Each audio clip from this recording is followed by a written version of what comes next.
All right. And we're rolling. We're rolling, but that, like I said, that's just a backup. That's for extra stuff. We can definitely edit that. So, okay. This is the bread and butter. Perfect. All right. Audio. Here we go.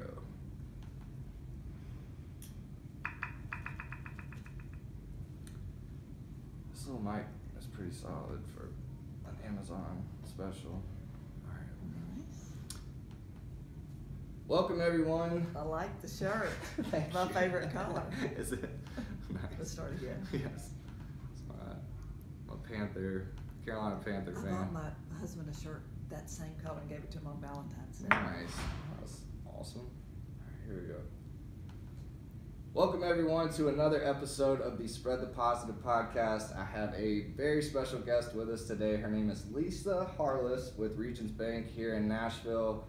Kind of a big deal. She does a lot of big things for the entertainment industry here in Nashville. Is a motivational speaker on a lot of levels and some other stuff. So Lisa, thank you so much for being with us, and we'll just jump right into it. Well, Trent, I am blessed. I'm honored that you think I'm worthy of being here on Spread the Positive, and I love what you're doing. You're trying to make a difference in this world with this programming and this podcast. And what an honor it is for me to be a part. Thank you. Yeah. And welcome to my bank home. We're the Stars Bank here at Regions Bank. I feel fancy right now. Yes. I definitely feel fancy. Just a little backstory on how I met Lisa. She spoke at a GNAA, Greater Nashville Apartment Association luncheon, and actually said the exact phrase "spread the positive" in her spiel, her presentation during that luncheon. And I was like, man, I got to talk to this lady because she's everything we're about. Obviously, she said spread the positive in it. So went up to her, got to talk to her a little bit, pick her brain on spread the positive and just business and life in general. So I'm really, really excited to have you on, and been looking forward to this a lot. Well, thank you, Trent. I truly feel blessed. Every minute that I wake up, I just look at the day as a new adventure and opportunity. I've got my calendar of things that are on my to-do list, but then I never know in a day's time if I'm going to get a phone call or a visit from someone here at Regions Bank. And I'm blessed, and I'm just glad to share some of my sunshine on a rainy Nashville day with your listeners. This weather is not ideal. So yeah, little bit of brief history on you. Where are you from? How was childhood? Where did you develop this positive mindset and all that? Yes. Okay. So I hail from West Tennessee, a small town, Chester County. Okay. Henderson, Tennessee, about 80 miles from Memphis. We had two claims to fame. We were the birthplace of the crooner Eddie Arnold, who sold millions of records and ultimately invested in Brentwood, Tennessee. Oh, okay.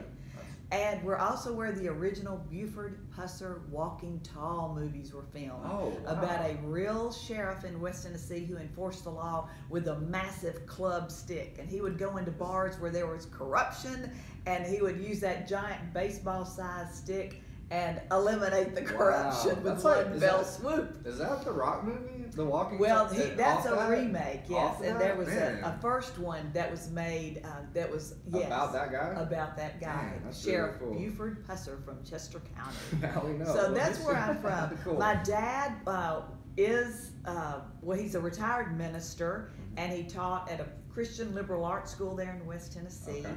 My mom was a full-time homemaker to the 5 kids.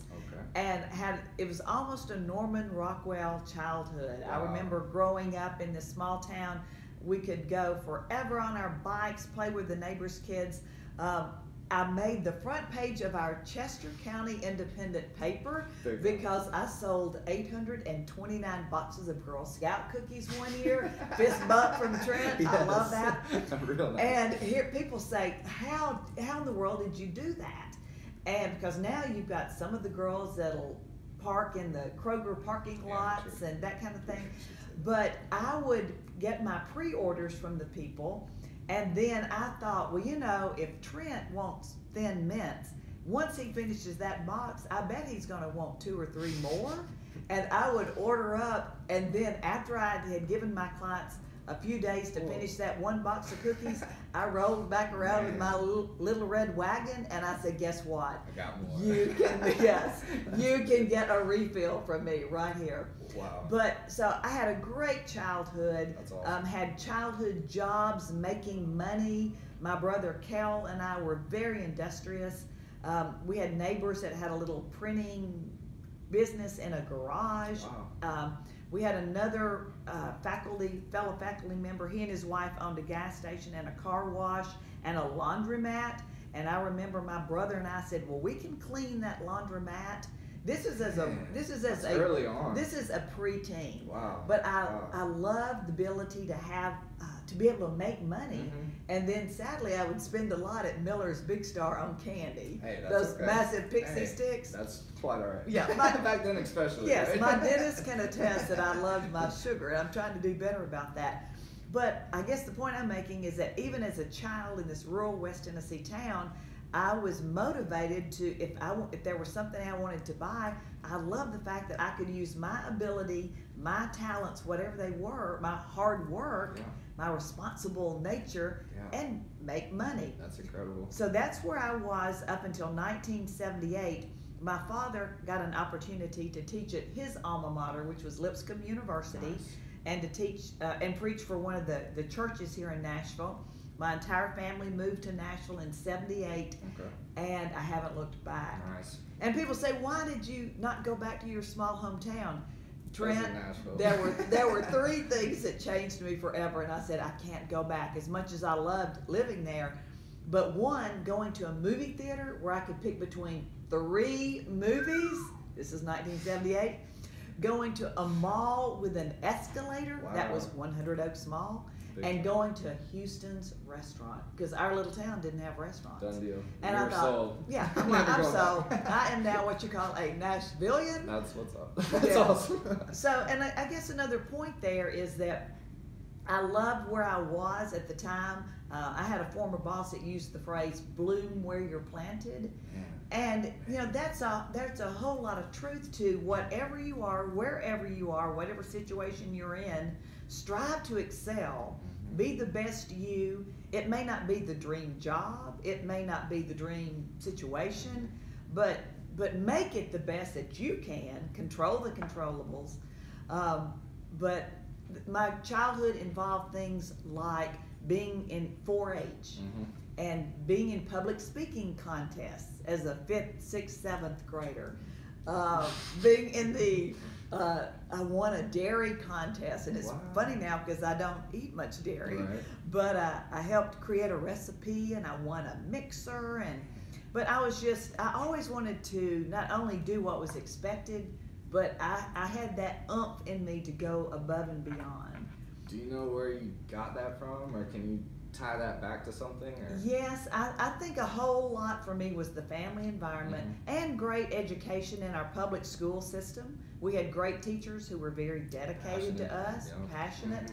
And my mom was by my side every time I needed to make a poster for the 4-H contest, every time I needed to practice before giving a speech at a 4-H contest, every time I tried to enter the biscuit and cornbread muffin baking contest. She was there. You can definitely relate to that. My mom was the same way, so shout out to moms. Yes. Shout out to all the moms. And you know, for folks that may be from a broken home or may not be blessed to have the same parents, there are kids that we can all impact. There's organizations like Best Buddies, there's Big Brothers, Big Sisters. There are children out there that we can become involved with their lives, and I would encourage that. I'm not a parent myself, but between my husband and me, now are you ready? I was going to say, are you seeing? I am ready. Yes, I am ready. So we have 57 nieces and nephews, and great nieces and nephews. Wow. So when I'm not Banker Lisa, I am Aunt Lisa. That's awesome. So honey, I can talk with you about Disney, Power Rangers, Ninja Turtles, Minecraft, and Super Mario. Wow, that's an extensive lineup. I can bring my Aunt Lisa knowledge. That's awesome. So you spoke about one of your nephews. that you're real close to and do Yes, a lot of. Yeah, my nephew Jude. Jude, that's Who right. goes to Julia Green Elementary, third grade here in Nashville. And I really remember that from your conversation about how you focus on putting that positivity in Jude on the regular, and if you could just speak on that some. Yes, it's just, and I told the story about how we were at Panda Express, one of his favorite kids' meal locations, and we got our fortune at the end of the meal, and it said, "Your glass is half full." Oh, yeah, well, you and I know this phrase. We've heard it all of our life. Right. But you can imagine to a third grader, they're like, "What do you mean my glass is half full? How do they even know what I'm drinking? How do they even know I have a drink here at Panda Express?" That's creepy. Right. Is there a camera? There are cameras.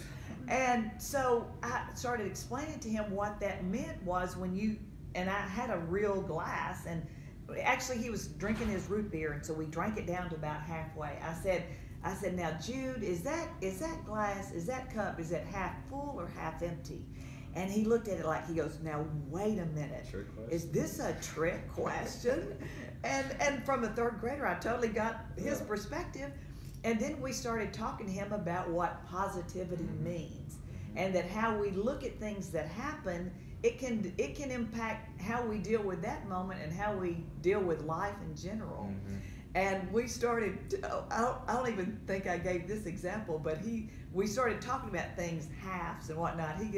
He said, so for instance, if somebody had a worm and it was broken in half, they might say, "Oh, bummer, I've got a broken worm." And I said, but do you know what the optimist, positive person says? It says, "Oh man, you know what?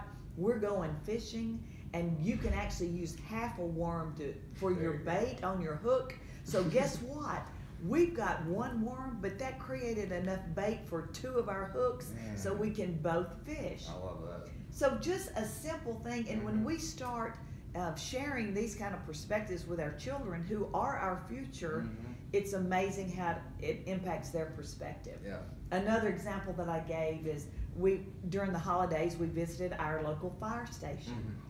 We baked cookies. I had Jude and his cousin Ruby draw pictures thanking the firemen for being there. We delivered them to the fire hall. We got a quick lesson about fire safety. We learned that the average fire engine can carry 500 gallons of water. We learned that then when they're near a burning home, they'll connect to the fire hydrant. So the way we turned that experience around is I started talking, instead of being afraid of fire and being fearful of the unknown. That's how it originated? And a lot of kids and adults have, we're in a fearful time. We just had another horrific school shooting, and fear is now an emotion that's more paramount than when I was in high school or elementary school. So I was able to talk about, is this not incredible that these firemen are just here at the fire hall waiting for the phone to ring, waiting for the call so they can dash to a home that might have a fire or a car that's on fire and put it out. And now, as I was driving him home that afternoon, we looked at the fire hydrants.